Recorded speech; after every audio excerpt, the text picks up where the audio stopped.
For 16 months, a woman named Lorraine Pike treated my grandfather like a trespasser on land he had owned longer than she had been alive. Then, on a cold Saturday night, she drove home through a thunderstorm and found the only bridge back to her neighborhood standing straight up over 20 feet of black water. She screamed for Grandpa to lower it, and he just raised his coffee cup and said, "Sorry, ma'am. Bridge is under maintenance." To understand how we got there, you need to know something about my grandfather, Calvin Mercer, because Calvin was not the kind of man who won arguments by talking louder. He won them by listening carefully, saving every receipt, and waiting for the other person to make one mistake too many. He bought 29 acres outside Bellwether, North Carolina, in 1958, when he was 23 years old and fresh out of the Army. The land was mostly red clay, pine trees, and a narrow creek called Crow Run that flooded every spring.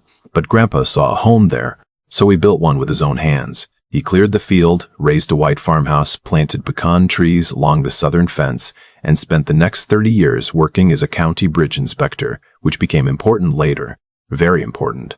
In 1989, after a flood washed out the old county crossing, Grandpa built a small steel drawbridge across Crow Run. He paid for the beams, welded the frame, laid every plank, and designed the hand crank lift system himself.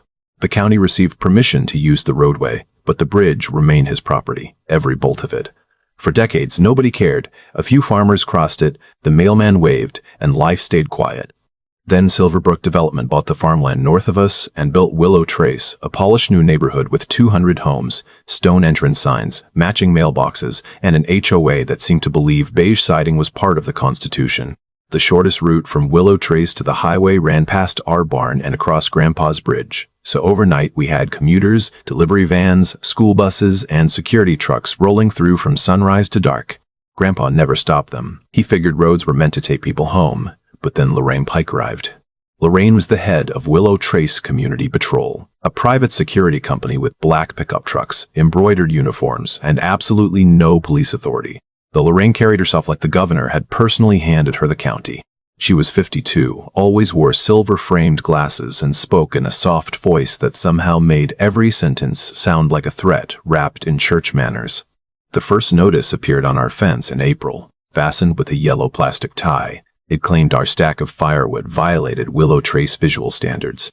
Our farmhand, Earl Dawson, told her politely that our property was not inside the HOA. Lorraine looked over her glasses and said, "This entire access corridor now falls under our community oversight." Earl laughed because he thought she was joking. She was not. 2 days later, she cited Grandpa's tractor shed, then our dogs, then an old flatbed trailer parked behind the barn where no one from the road could even see it. After that came the drive-bys 3 times a day, sometimes 4, Lorraine crawling past our fence in her spotless black truck, taking pictures of gates, trees, tools, anything she could turn into a problem. Grandpa never confronted her. He collected every notice and placed them in a neat stack beside the sugar bowl. That calmness bothered me more than anger would have. I was working as a paralegal in Raleigh when he finally called and said, "Mara, come home this weekend, bring a legal pad. And maybe one of those bright highlighters you like." When I arrived Friday night, he had already mounted a trail camera on the fence, requested the original county access agreement, and filed a harassment report with the sheriff. I spread Lorraine's notices across the kitchen table and said, "Grandpa, none of this is enforceable. Willow Trace ends half a mile north of here." He took a slow sip of coffee and nodded. "I know." I stared at him. "Then why are you letting her keep doing it?" He looked toward the dark window, where the reflection of the kitchen light hovered over the fields, and smiled just enough to make me nervous. "Because, sweetheart, people like Lorraine usually explain exactly how to beat them. You just have to let them keep talking." Grandpa was right, because Lorraine did keep talking, and every time she opened her mouth, she gave us another piece of the case. Her next move was to file a complaint with the county claiming our western fence sat 18 inches inside the public access lane, which meant, according to her, Grandpa had been illegally narrowing the road for years. I knew what she was trying to do, force an old man to spend money, bury him in paperwork, make him feel like resistance cost more than surrender, but Grandpa simply called an old friend named Russell Boone, a retired surveyor who had spent 40 years settling property disputes between farmers who could remember where a boundary stone had been before Russell was born. Russell came out on a humid Saturday morning, set up his equipment along the road, and worked for nearly 5 hours while Lorraine parked across from our mailbox, pretending not to watch.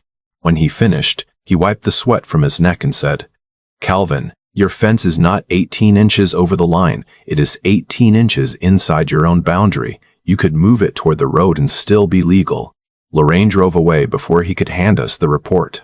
That should have ended it, but Grandpa asked Russell one more question. While you have all that equipment out, can you check the bridge? Russell studied him for a second, then smiled like two old men had just agreed on something without telling the rest of us. The official survey confirmed that the bridge, the steel frame, the wooden deck, the lifting mechanism, and both creek banks sat entirely inside Grandpa's parcel. The county had permission to pass over it, nothing more. I spent the next week reading Willow Trace's governing documents, and on the third night, somewhere between cold coffee and a stack of pages thick enough to stop a door, I found the sentence that changed everything. The Rains Patrol Authority ended at the recorded boundary of Willow Trace. Not near the boundary, not along the roads residents commonly use at the boundary.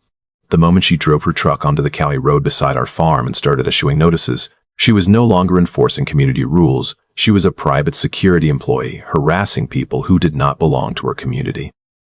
I called Grandpa after midnight.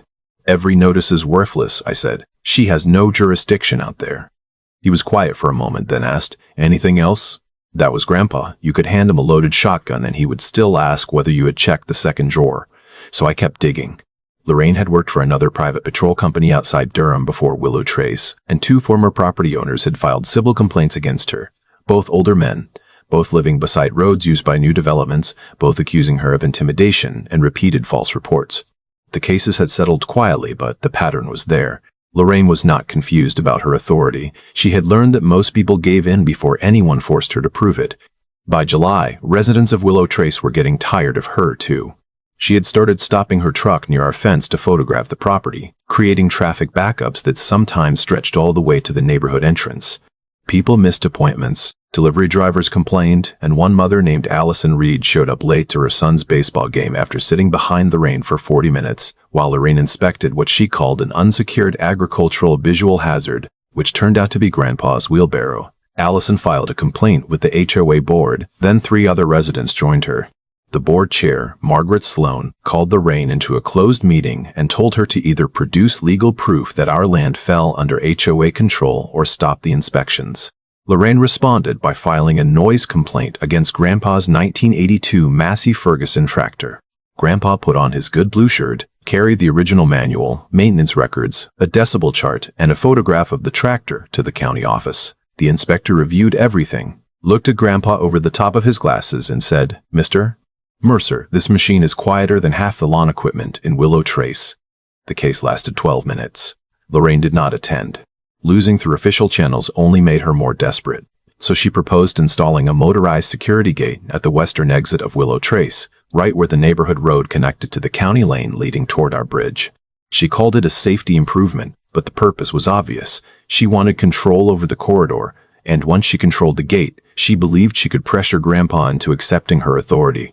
That night, Grandpa stood on the bridge watching Crow run slide beneath the planks and asked me to read the old access agreement again. My mother, who had once served on the County Planning Commission, joined us at the kitchen table. We read the document line by line until she tapped one paragraph with her fingernail. The county's right to cross the bridge was conditional upon the structure remaining operable as maintained by the property owner. Maintained by the property owner. That meant Grandpa had the right to close the bridge for legitimate inspections or repairs. Then Mom discovered the proposed HOA gate sat inside a protected rural scenic corridor and would require a special permit, a public hearing, and months of review. Lorraine thought she was tightening a rope around us, but she had tied the other end around her own waist. I drove to the county records basement the following Monday and found something even better. Years before Willow Trace had been built, the developer had formally requested permanent access across Grandpa's bridge as a secondary neighborhood exit, and the county had denied it in writing. They knew the bridge was private. They had always known, and they built the neighborhood anyway, quietly allowing homeowners to assume the western route belonged to them. Buried in the HOA's public financial records, I also found that the board had improperly moved $41,000 out of a restricted reserve account to cover legal expenses. Now we had the survey, the boundary rules, Lorraine's employment history, the rejected access request, the gate permit problem, and the financial violation. I called Grandpa from the courthouse parking lot and explained it all while late afternoon rain tapped against my windshield. When I finished, he asked one question. How long would the bridge need to be closed for people to understand? I looked at the calendar and saw Willow Trace's annual meeting scheduled for the last Saturday in October, the same night Lorraine's gate proposal was supposed to come up for a vote. One night, I said, at exactly the right time. Grandpa glanced toward the old hand-crank mechanism in his workshop and said, "Then I suppose it is time that bridge received a proper inspection."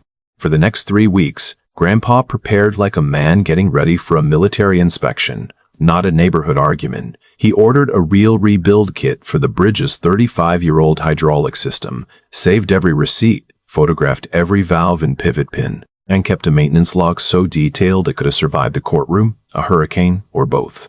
We filed the closure notice with the county 5 business days in advance, posted a laminated copy at the bridge, and informed the sheriff's office that the crossing would be unavailable from 9 Saturday night until noon Sunday. Everything was legal, everything was necessary, and the fact that the annual Willow Trace meeting ended at 9 that same night was, as Grandpa put it, fortunate scheduling. Lorraine's attorney called me on Thursday, his voice clipped and expensive, and said the HOA was considering emergency action. I emailed him the old county denial showing the developer had no permanent right to the bridge. He went silent, then said, "I'll speak with my client." He did, and he told Lorraine to use the eastern exit. She ignored him.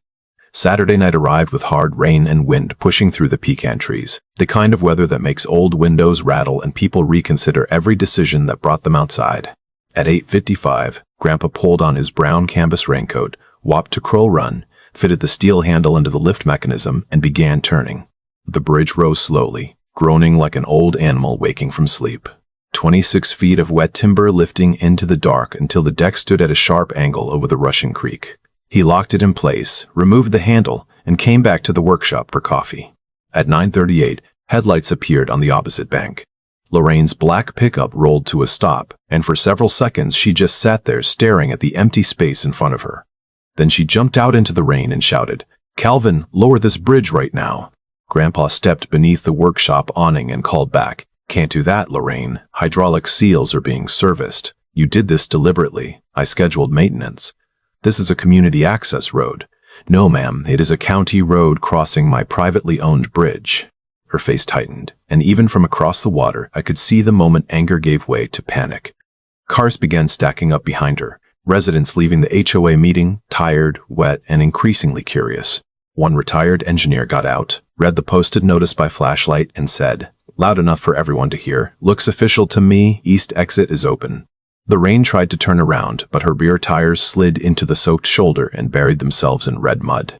By 10:15, her truck was crooked across the lane, hazard lights blinking, 3 cars trapped behind her, and a local reporter named Jenna Cole standing on our side of the creek taking photographs. Lorraine called the sheriff. Deputy Harris arrived 20 minutes later, reviewed the notice, checked Grandpa's paperwork, and crossed downstream on a narrow footpath to speak with her.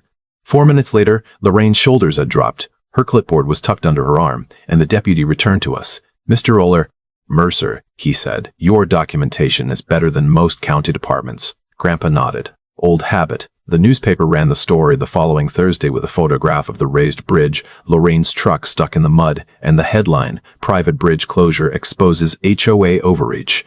Within 2 weeks, Lorraine resigned. The gate proposal disappeared, and the board amended its rules to keep patrol officers inside Willow Trace.